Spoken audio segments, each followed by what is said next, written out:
Hello, everybody. Well, today I have some good news and some bad news. First and foremost, the bad news is that Stomper is back, and unfortunately, he's definitely the hardest boss when it comes to fighting a lot of the Dream Realm bosses. And ultimately, although I would love to say that I have good news for those of you that, again, have characters like Thorin or any kind of specific character you may have pulled specifically to try and beat Dream Realm, from what I've seen and what I could tell, unless if it's somewhat of an imprint difference or an imprint check, no matter what, it doesn't matter if you use any of these characters that you've seen here.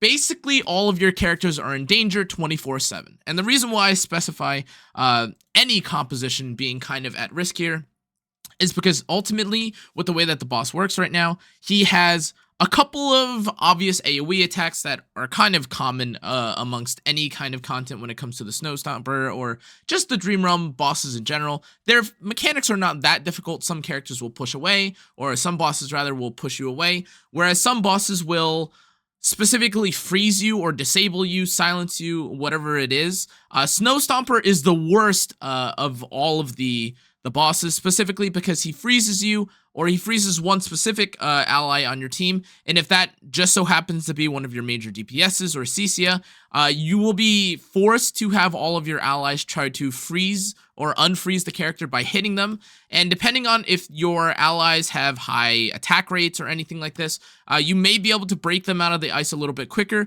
but while all that is going on, he will be throwing snowballs behind you, at the back of your head, and that's kind of annoying because, again, like whether or not you choose to use a multi-DPS composition, whether you choose to use characters that are specific, that have, you know, better normal attacks or better skills, it doesn't really matter because it's kind of just a rush down to see how much damage you could do. So with all that in mind, this is actually, unironically, the composition that I found the most success with.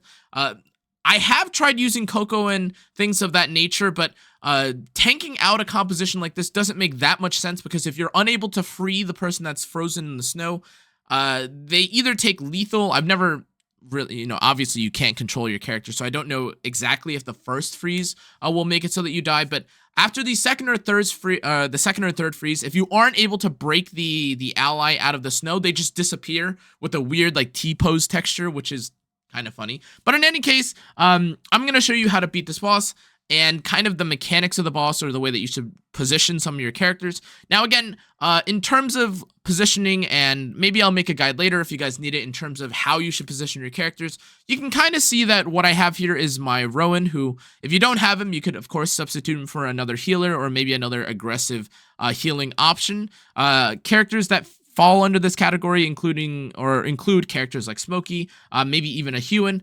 But those characters, of course, are 5 stars. If you only have someone like Faye, that is also fine, because you're kind of just looking for a consistent heal. And if you are, for whatever reason, struggling with healing, I do suggest actually taking the Awakening spell here, because you aren't able to heal, or your healer isn't actually able to use their skills, and while you're taking tons and tons of damage through debuffs, through snow, through the hail, whatever it is, you may want to have additional healing through the form of your relic. Now, that being said, I understand that there may be concerns of, oh, well, if you have to beat the enemy as soon as possible, why don't you just kind of blitz it down with a secondary relic or a secondary awakening thing, any of these other spells that you could potentially use? Well, the honest to God truth is that if you do that, you'll probably get one-tapped. So it's not to say that you can't run a healer and that it's futile to run a healer, because if you just get annihilated on literally the first AoE, I mean, you're going to do 100,000 damage, and that's like not the point of this. So you kind of need a baseline in terms of how much damage you could take, and if in some cases you end up taking too much damage, you could definitely run a character like Coco, but Coco is definitely not going to be nearly as useful when, again, you kind of need to you have to use your ultimate to kind of get the damage reduction, and like stuff like the increased healing and the increasing of stats doesn't really apply if you are silenced off the get-go.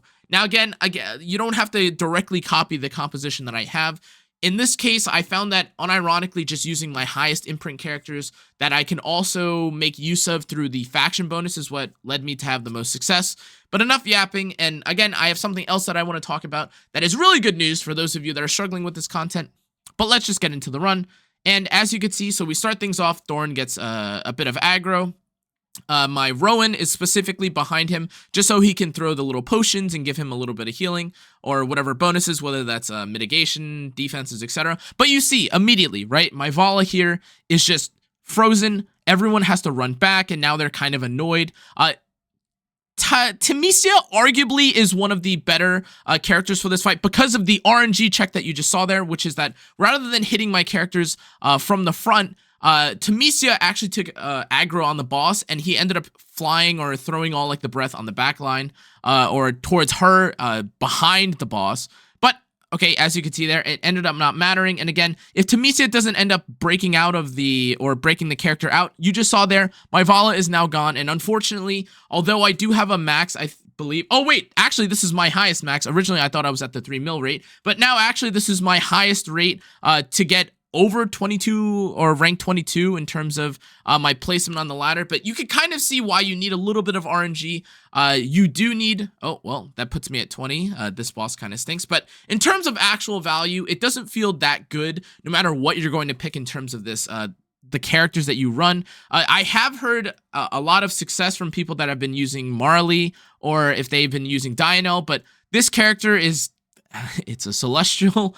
And then some of these other characters down here, Granny Donnie, I also don't have access to. But if these characters end up doing well for you, by all means, feel free to comment why that's, you know, obviously really helpful for you, or like what success you found with the other compositions. But just based off of what I found here, again, my highest faction level characters is what I found the most success with.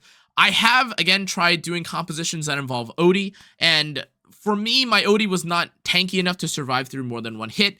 And Odie using his ultimate on a frozen character, or, you know, hitting the frozen character even when he wasn't silenced or unable to cast his skills, feels really, really bad. In all honesty, it kind of feels akin to when some of the other Dream Realm bosses will cast or summon additional adds to the ground, and then now Odie is poisoning these mobs instead of hitting the poison on the boss. It's just kind of a really bad feeling, and unless if you, I guess, are at the legendary plus or above tier for Odie, maybe just consider using other characters, or include using someone like Kruger, who can synergize a little bit better with your Ceccia, who a lot of you guys, or most of you guys, should have, just because he reduces the physical defense of the boss, and then you compare that with Ceccia, you do a load of damage, and then success. Now, again, before we end today's video, I do want to talk about something that I wasn't aware of. If you guys have played the game from the beginning, you probably noticed or remember that there were a number of codes that people were given, and I'm here to show you a full list of the 20 if you didn't end up finding them. Apparently, there are some new ones.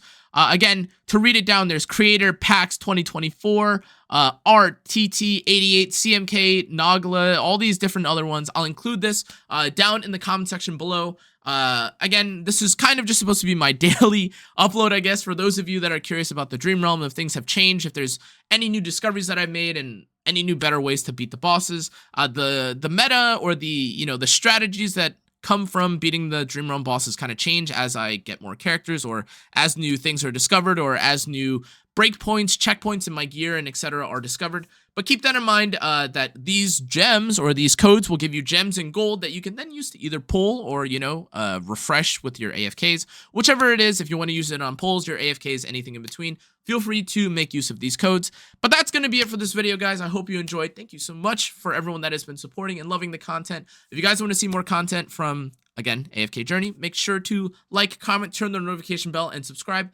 Leave a comment also saying I love AFK Journey or something, so that I know and I'm not just speaking into the void and I'm talking to myself at 7 a.m. Anyways, guys, that's going to be it. Thanks again for watching.